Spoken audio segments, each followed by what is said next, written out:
اچھا، اب نماز میں مستحب یہ ہے کہ تکبیرۃ الاحرام کو ملا کر 7 تکبیرات کہی جائیں، 7 تکبیرات جنہیں تکبیرات افتتاحیہ کہا جاتا ہے۔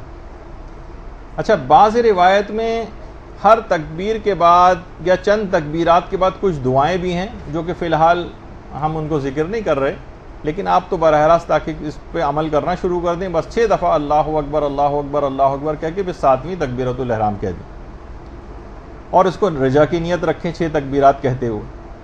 اچھا، علماء یہ فرماتے ہیں کہ اگر کوئی شخص یہ 7 تکبیرات نہیں کہنا چاہتا، یعنی تکبیرۃ الاحرام تو کہنی ہی ہے، ملا کر 7 ہوتی ہیں، تو وہ 3 پر بھی اکتفا کر سکتا ہے اور 5 پر بھی اکتفا کر سکتا ہے، ثواب اس میں بھی اس کو انشاءاللہ ملے گا۔ لیکن جب اتنی سیکنڈز کا عمل ہے تو پھر 7 کرنے میں ہی کیا حرج ہے؟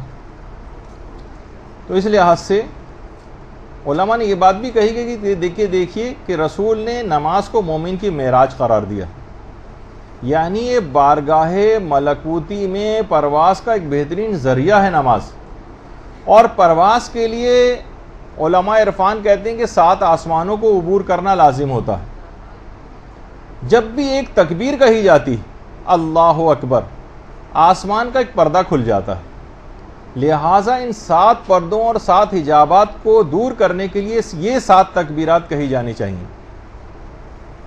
باقاعدہ ہشام نے امام موسی کاظم علیہ السلام سے روایت بھی بیان کی ہے، اللہم صلی علی محمد۔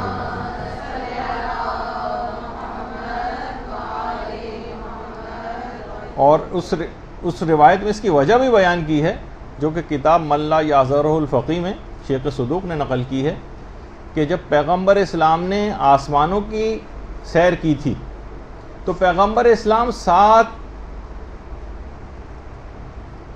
جو ہے وہ پردوں کو کراس کرتے ہوئے پہنچے تھے، اور ہر حجاب اور پردے کے نزدیک آ کر ایک تکبیر پڑھتے تھے، اللہ اکبر یہ کہتے تھے، اور ان تکبیرات کے وسیلے سے پروردگار عالم نے پیغمبر اکرم کو اتنی کرامت اور بلندی تک پہنچا دیا کہ بالکل انتہا سے زیادہ اپنے قریب کر لیا۔ تو اگر مومن بھی ایسا کوئی کام کرے اور یہ 6 تکبیرات یا 7 تکبیرات کہے تو اس طرح سے اس کی وہ نماز وہ تمام حجابات کو چاک کرتی ہوئی معراج پر پہنچ جائے گی۔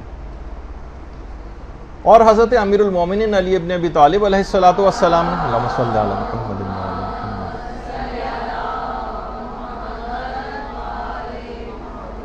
ان تکبیرات افتتاحیہ کو صفات ثبوتیہ اور سلبیہ کی تصدیق قرار دیا، یعنی یہ اگر آپ نے 6 تکبیرات کہیں اور 7ویں تکبیرۃ الاحرام، تو گویا آپ نے پروردگار کے اندر جو صفات ثبوتیہ پائی جاتی ہیں اس کی تصدیق کر دی، اور جو پروردگار کی ان تمام صفات جو اس میں نہیں پائی جاتی ان کی نفی، اس کی بھی تصدیق کر دی، اس لحاظ سے کہ وہ چیزیں پروردگار کے اندر نہیں پائی جاتی۔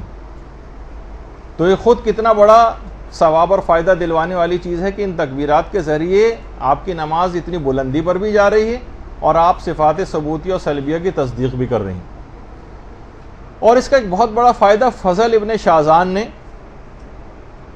حضرت امام علی رضا علیہ السلام کے حوالے سے بیان کیا۔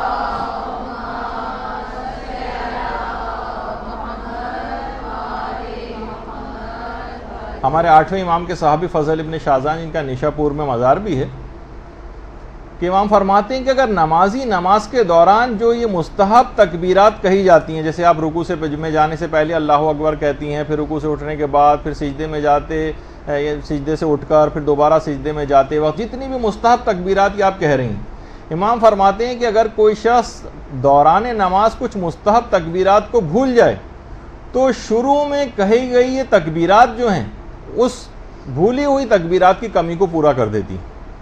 تو بہت بڑا فائدہ یہ بھی ہے کہ دوران نماز اکثر یہ ہوتا ہے کہ انسان تکبیر کہنا بھول گیا، وہ مس ہو گئی اس سے، تو شروع میں کہی گئی یہ 7 تکبیرات اس کمی کو بھی پورا کر دیں گی۔ اور اس کی ایک اور وجہ جو تہذیب الاحکام جو کتاب ہے شیخ طوسی کی، اس میں بھی وجہ بتائی گئی ہے، اور من لا یحضرہ الفقیہ میں بھی اس کی وجہ شیخ صدوق نے بتائی ہے، اور ہمارے چھٹے امام امام جعفر صادق علیہ السلام کی روایت۔ اللہم صلی علی محمد۔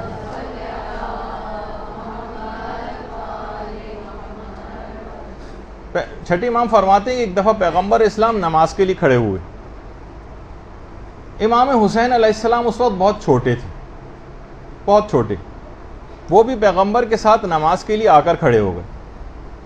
پیغمبر اسلام نے تکبیر کہی, اللہ اکبر. امام حسین نے تکبیر نہ کہی یا تکبیر کو صحیح طور پر ادا نہ کر سکے کیونکہ وہ عمر میں بہت چھوٹے تھے, صحیح طور پر ادا نہیں کہی. پیغمبر اسلام نے پھر تکبیر کہی. روایت میں ہے کہ امام حسین اس تکبیر کو بھی صحیح طور پر نہ کہہ سکے. ایک بچہ بہت چھوٹا ہوتا ہے, صحیح طور پر بول نہیں پاتا. رسول تکبیرات کہتے گئے اور منتظر تھے کہ امام حسین علیہ السلام کب صحیح طور پر تکبیر کہیں گے. پانچویں امام نے الگ سے بھی ایک روایت میں یہ بات بیان کی ہے کہ امام حسین علیہ السلام نے ابتدا میں بچپنے میں بولنے میں اتنی تاخیر کی تھی کہ پیغمبر اسلام کو امام حسین کی قوت گویائی نہ ہونے کا خوف پیدا ہو گیا تھا. یہ پانچویں امام کی باقاعدہ روایت. خیر, پیغمبر اسلام تکبیرات کہتے گئے یہاں تک کہ جب پیغمبر نے 7ویں تکبیر کہی تو امام حسین نے بھی کہا اللہ اکبر, بالکل صحیح طرح سے. اس وقت سے یہ تکبیرات افتتاحیہ مستحب قرار پائیں. درود بھیجی محمد علیہ وسلم.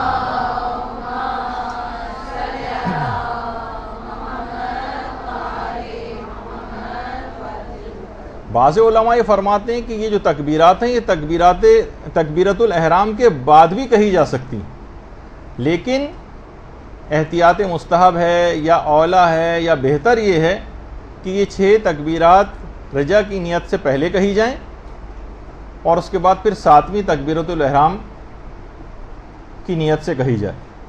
اچھا, اس سلسلے میں علماء کیا ارشاد فرماتے ہیں, اس کی باقاعدہ وجہ جو ابھی آپ نے اس لحاظ سے سنی ہے یہ آیت اللہ وحید خراسانی نے بھی اپنے ایک درس کے اندر بیان کی ہے. روایات تکبیرت الافتتاح رو بخوانید. چرا 7 تکبیر؟ سر 7 تکبیر چیه؟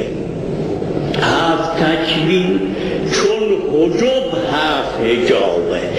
7 تکبیر معین شده. چه شد که معین شده؟ ریشش این بود که ایستاد به نماز پسر خردسالی که روز عاشورا سکش به نام او خورده آمد کنارش ایستاد. پیغمبر فرمود الله اکبر. این پسر هم گفت الله اکبر. درست نگفت, هنوز طفل به زبان نیامده بود. به تکبیر 7م تکبیر رو درست گفت. جبرئیل نازل شد گفت تکبیرات 7 باید باشه تا حجب به این تکبیر خرق بشه. از اونجا این اثر روی خاک قبر حسین ابن علی آمد. این امام حسینه. این چنین او را بشناسیم, این چنین به مردم معرفیش کنید. شاید نظر لطف فرزند